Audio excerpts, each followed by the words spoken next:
其实逐冬的这个1月呢，拢是高中生要来考大学的时阵，有真侪学生呢是唔知影到底这学校是要安怎选较好。有人力银行是针对12项指标落去评比，要列出每一间学校这个专业甲优点。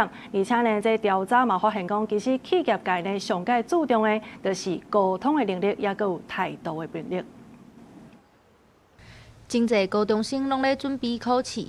逐年的年初拢是考大学的时间，要选倒一间大学较好，嘛是学生真关心的重点。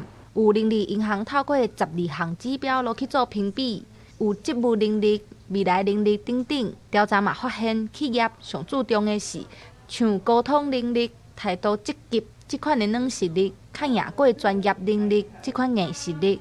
我们从12项的大项的指标跟105项的细标，我们发掘出非常多不同学校的特色。未来在 AI 的一个浪潮之下，我们怎么去让我们可以从0到1这种有创新的人才，这是我们未来大学要一起来努力的方向。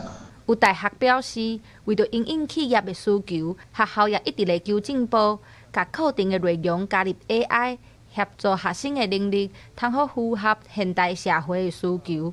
另外，学校也表示，因嘛真注重实务上的结合，让学生会当较有竞争力。传播学院早在2009年就因为数位的浪潮，所以我们就有推出一个数位内容学程。所以就是把数位科技的概念传授给我们的同学。在商管领域也因为数位还有 AI 的浪潮，我们也分别在2016年成立了金融科技研究中心，还有去年的10月，我们也成立了金融 AI 创新中心。结合的一个办学严谨，让学生扎实的学习以后获得业界的肯定。然后高年级结合的这个外面实务界，能够在理论跟实务也都能够发挥。人力银行强调，这个奖项不是要用来比输赢的，是为着要让社会大众会当清楚了解每一间学校的专业和优点，也提供学生做参考，通好选择适合家己的大学。记者陈心东、王志光台北报道。